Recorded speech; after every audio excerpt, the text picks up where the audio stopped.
Hey everybody, welcome back. Today I'm doing a VR to Natalia's #3 of Swords. As you can see, I am in the woods. I have a week off before the school year starts again. And thank you all so much for being so patient with me for, the amount of videos I bring out, well, from now on really, because work is starting again, and so, well, I will still be making videos because I do enjoy that very much, but a little less. I explain why in my #rainbow decks, the previous video. I enjoyed Natalia's take on the Three of Swords. First of all, I couldn't agree more, but I do have some things that I find interesting that I feel that, she didn't mention, and I do want to add to her video. So first of all, the two decks that I brought with me on this week in the woods, I stayed in Holland, thought that would be easy, are my Centennial Waite and my Thoth Greenie. I didn't want to bring more. I think this is fine. And it's interesting actually because she also used these two decks, these two systems. Now I also, as you probably know, love Marseille. So I didn't bring a Marseille deck, but I can talk about it. First of all, I have a feeling that Natalia likes to read the tarot, or the tarot reads her, in a way, in a sense of affirmation. So basically, really reading this card as this is what is happening now, so look at that inside. And I do that too, but I also feel that I go in a slightly different direction because I like to use the tarot as advice as well. And I really still try to make that, that difference really between advice and affirmation. So that you see this sorrow, which I see as understanding sorrow, as you may know, goes very deep, obviously. And you see, understanding sorrow is a hard thing to do, a hard thing to explain. But I also just can't help to try and, use this same energy, the same meaning of the card in advice form. And that really helps me, to understand the tarot in different ways and understand ourselves in different ways. First of all, 3 is growth, right? That is what 3 stands for. It's a growth, it's a step upwards, it's an active number. That's all, numerology Marseille stuff, but it's very important to remember when reading any type of 3.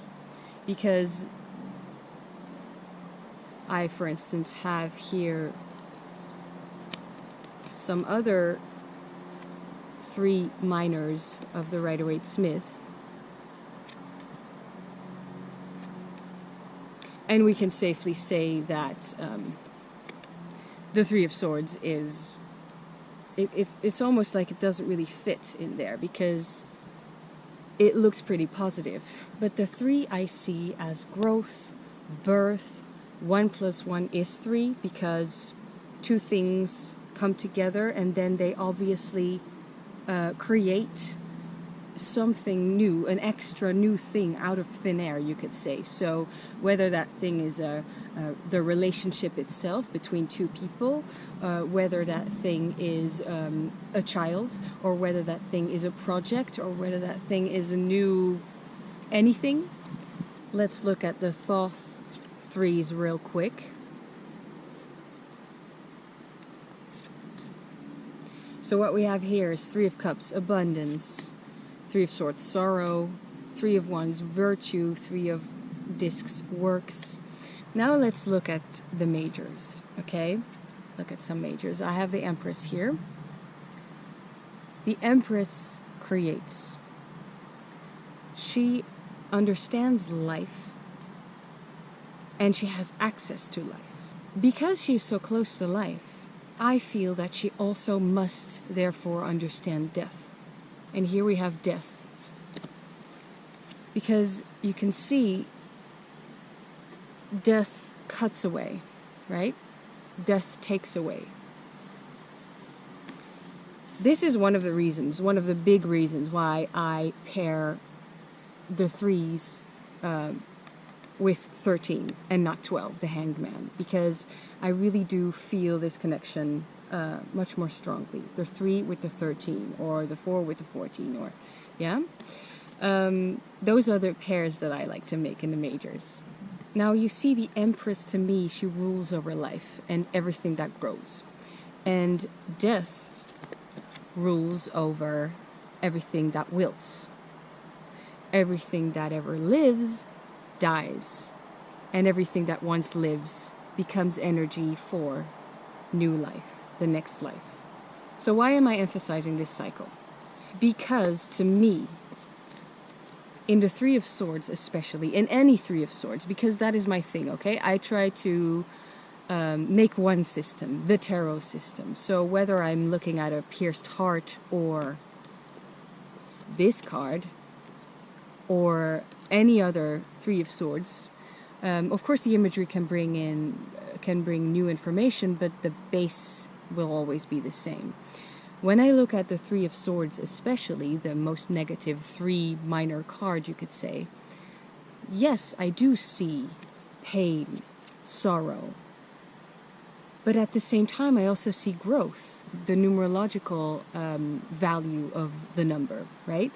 And then, exactly as Natalia said, yes, of course, the swords are the suit of the mind, of the analytical thinking, of the brain, the relationship we have to ourselves, because we live sometimes way too much in our own brains, the suit of the mind. And so cutting something away, making that decision, this makes room for us to grow again. Cutting away, making that harsh decision, makes room for us to grow again. 3 is an active number. 3 is about doing. So that is definitely how I would see the 3 of Swords in advice, at least most of the time, on its own. With any other cards surrounding it, of course the cards influence one another, the energy kind of seeps through, but that is what I feel, and this is where I got this information, just to look at all the 3s and the 13 and try to make this connection between, well, my conclusion is life and death and this cycle, and then also trying to make sense of this 3 of Swords that is a challenging card in itself, and then also this depiction. Yes, it's a heart, a pierced heart, so you could obviously say that is hurting us, but making this decision is just, this pain is just a part of making that decision. Is that a plane or thunder? Who knows? I always say, and also in one of my latest videos about the Picard system, when I talk about this system where swords are water, the element of water, and cups are air. I show the Rider-Waite-Smith, and a lot of the swords cards have a lot of water, even though they are the element of air, yeah, because there is a lot of rain here, and then of course the water is, to me, still the element of the heart, everything that comes from the heart. So there is something there. There's definitely something there. That is at least how I see the 3 of Swords in the Rider-Waite-Smith, and I love this deck. I don't like to see this card as heartbreak. It can be one of the layers of the card, but it goes deeper than that. 3 of Swords, and seeing it as heartbreak is just the first step, I think. Here in the Thoth, we don't have a heart. We have this flower. Now, what I see in this card is definitely nightmarish, with these black clouds, this dark smoke, this unknown thing. We don't know what we're looking at. Do you see the similarities? There's also clouds and darkness and rain, and so there's also this thing that clouds our perception, our view. Yeah, so in the mind, you know, I would say. And then Natalia said, I see these triangles, these geometric shapes. I see these triangles as shadows of ourselves. So there is that shadow work aspect right there, shadow aspect right there. And I also remember interpreting this card for someone very close to me, and I talked about what I saw, basically. in this artwork, this beautiful card. These triangles that Natalia, rightfully so, called shatters. It's like something is broken, you know, aspects of yourself are broken, and you're trying to get them back to yourself. So it's not only glass to me, it's also mirror. It's a mirror to yourself. So you're looking at yourself and trying to make the picture whole again. At the same time, it's not only mirror, but it's also through the mirror, through the looking glass. It opens up. It's an opening in between this unknown smoke, cloud, nightmarish, uncertain, unclear, scary vision. So it also opens up, and this air is coming through. This, maybe even this light after the storm. There is that promise in the Three of Swords, this cutting that I'm talking about in the advice form of this energy is no doubt painful, but it does promise growth again. Or actually, the act in itself already is growth. Thanks so much for listening. Please let me know if you feel the same way or not. I like a good discussion. I hope you enjoyed this video and this beautiful setting, and hope it made sense also, because this is the first video that I filmed here, probably the last one as well. I just really wanted to use this beautiful environment. I will see you next time.